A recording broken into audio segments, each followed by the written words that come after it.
Uber's biggest competitive advantage isn't its app. A startup can build a better interface, charge a lower commission, and still fail to beat Uber. Why? Because the app is only the visible layer. Underneath it is a business model that becomes stronger every time more drivers and riders join. And once you understand that mechanism, you'll understand why Uber is so difficult to compete with. If you wanted to defeat a legacy taxi company a decade ago, the strategy was entirely physical. You had to buy thousands of physical cars, rent garages to store them, and hire mechanics to maintain them.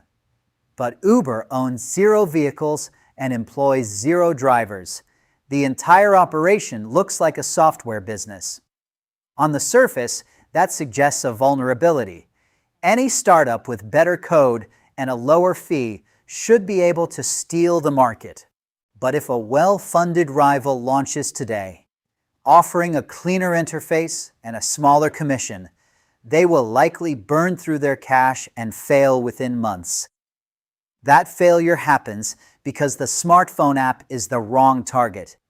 The software is just the user interface for a larger, invisible economic structure operating underneath it. Getting across a city used to rely on chance. You stood on a corner with your arm raised, hoping an empty cab happened to drive down your street. At the right moment, drivers circled blocks, burning fuel, blind to where the actual passengers were waiting.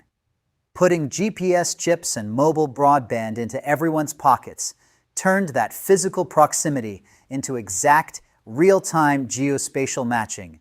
A driver's phone sees where you are, your phone sees where they are, and digital payment rails handle the money before anyone says a word. This shift from street hails to digital pings allowed a new economic structure to emerge. The cross-side network effect. This mathematical loop is the engine powering the company. Venture capital and brand recognition are useful, but this specific loop is what creates a distinct competitive mode, one that works quite differently from a traditional fleet. A two-sided marketplace operates on a strict dependency. Riders have no reason to open the app if there are no drivers, and drivers have no reason to turn on their cars if there are no riders. Let's map out how this actually scales. Increasing the volume of drivers on the map mathematically forces shorter wait times for the consumer. When users realize they only have to wait 90 seconds, the platform becomes reliable.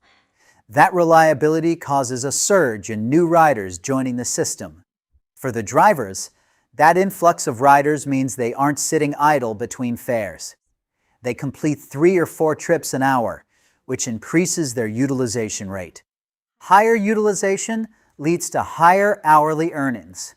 Those earnings attract even more off-duty drivers to sign up and log on to the platform. The cycle continues, building momentum with every turn. Every new participant makes the entire marketplace faster and more efficient for everyone else already inside it. Now apply that math to a startup launching a rival app. In a city where Uber already has 10,000 active drivers, the competitor starts with 0 density. A rider on the new app sees an 8-minute wait for a car. If they open Uber, the wait is 90 seconds. Meanwhile, the drivers who signed up for the new app sit idle. On Uber, those same drivers could be continuously completing 3 paid rides an hour. The competitor is trapped because marketplace density itself is the product. Network density cannot be faked or easily undercut by lower fees. But if this mechanism is structurally so strong, it raises a question. Why did Uber lose billions of dollars every year? For a decade, they were solving the cold start problem.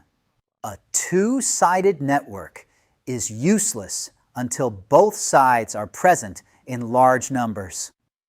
Uber forced the flywheel to spin by burning cash, offering riders subsidized fares, and paying drivers massive sign-up bonuses just to get them on the road. Those billions in losses were a calculated investment in market power.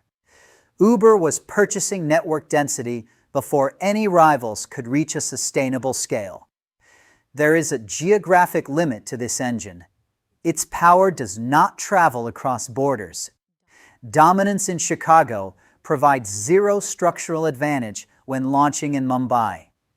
A rider in India does not benefit from how fast an Uber arrives in Illinois. This boundary forced Uber into expensive wars against regional competitors like Didi in China and Grab in Southeast Asia, companies that had already established local density. A network effect moat must be dug entirely from scratch, block by block, in every single municipality on Earth. The platform functions as a real-time matching engine, capturing value when pairing supply with demand. The ultimate output of this network is liquidity, the frictionless, instant connection of a buyer and a seller at the exact moment they need each other. Once you have a liquid infrastructure of millions of cars, it can absorb adjacent industries. An Uber driver sitting idle at noon can be retasked to deliver a restaurant lunch between passenger rides. This matching engine is also positioned for a future that requires no human drivers at all. As autonomous robotaxis scale, Uber can serve as the dispatch layer for fleets it doesn't even own.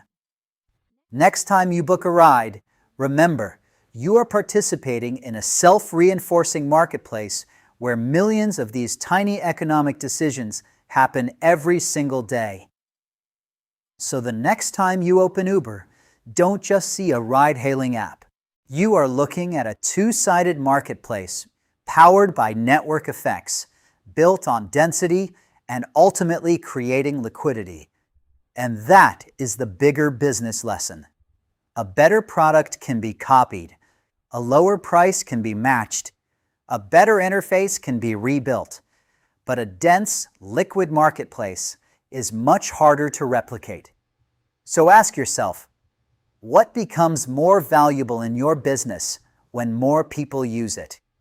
If the answer is nothing, you may have a product, but you may not have a moat.